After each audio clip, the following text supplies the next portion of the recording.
I'm Tom Stanton with TimberTrails.tv, and today we'll review our plans for the Lil Rustico.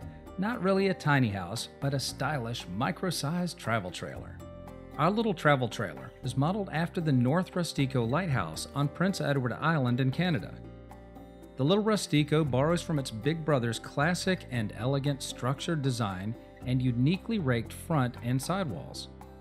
As you'll see, this odd-shaped design is part of what makes it so cool, and quite the challenge to build. Well, this workshop in Richmond is really just for fun and a means for folks in our local meetup group to gain some practical experience. So let's go pop into Sketchup for a quick overview. So here's the North Rustico Lighthouse as seen from the side with its top tent and platform to give it that lighthouse look. Its little tower for a kitchen-like area, as well as the rear cabin, which can be used as both sleeping as well as a dining area, and the little doghouse shed on the back for storage of a cooler and other items during travel. A little bit of a three-quarter view of the Lil Rustico travel trailer. And here with the grid applied to it to be able to apply for those balances of architectural design. Windows are unlike the original North Rustico Lighthouse. Here they are for the kitchen, a 16:9 configuration, much like an HD TV. And on the left side, a little bit more of a CinemaScope sort of view, so even from the inside, you'll be able to enjoy views that are much like watching television. This is the Lil Rustico as if in a travel mode with all of the top pieces taken off. We hope to make that easy to put back on so it doesn't take hours to reconfigure every time we hit a campsite. And this way it is less top heavy, more wind resistant, and it also applies for the ability to stay nice and stable. The original design was to have the door at the back, but it always felt backwards, so suffice it to say we're just going to have to come at this from the tongue side of the trailer. Looking at all the pieces from above with an exploded point of view, you can see that we've broken out all the major pieces into separate and editable areas so that we can work on it easily and be able to come in for views of the interior spaces.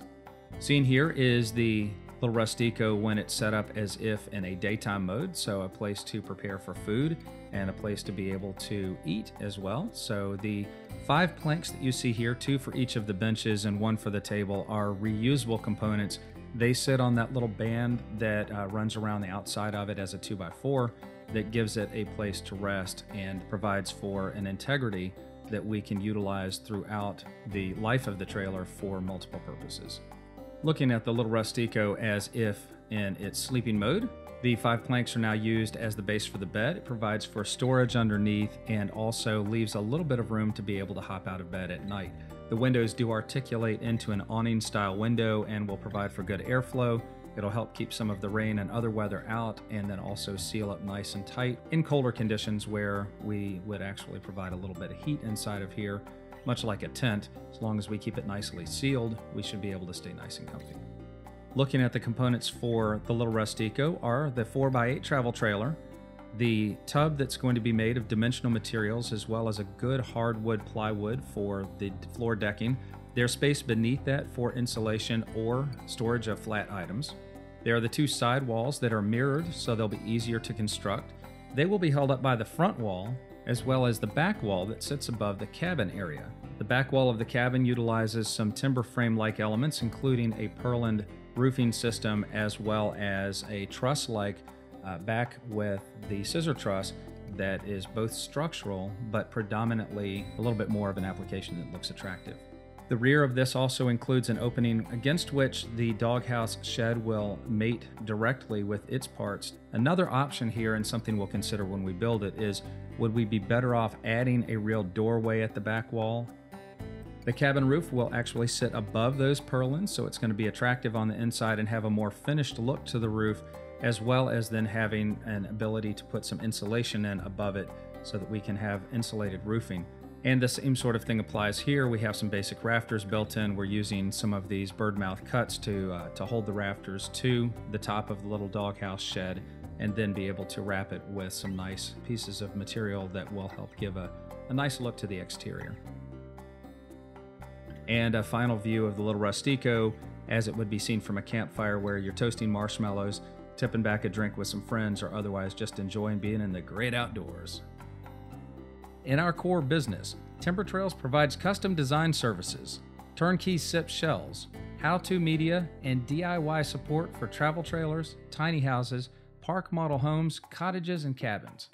We offer affordable, fast-track design services that utilize an adaptive process like we did for the Lil Rustico that slims down your favorite styles into smaller sizes while retaining some real-life practicality. If you'd like to be involved in building the Lil Rustico, just register today through the RVA Tiny House Team on meetup.com. It's just $125 for the weekend. If you're a homeowner or professional builder who wants to know all about construction with structural insulated panels, check out sipschool.org and register for their October classes. The SIP School is just minutes away and days before the Build Tiny workshop, in which we'll raise Amanda's Place, a super insulated SIP-based tiny house that we had the privilege to design. For photos and videos of the build and more tiny house news, info, and eye candy, stay tuned to timbertrails.tv. Got any other questions or want to get started on the design of your tiny house in a way that's fast and affordable? Well, just contact me for details. Again, I'm Tom Stanton with timbertrails.tv, helping you live large, go tiny.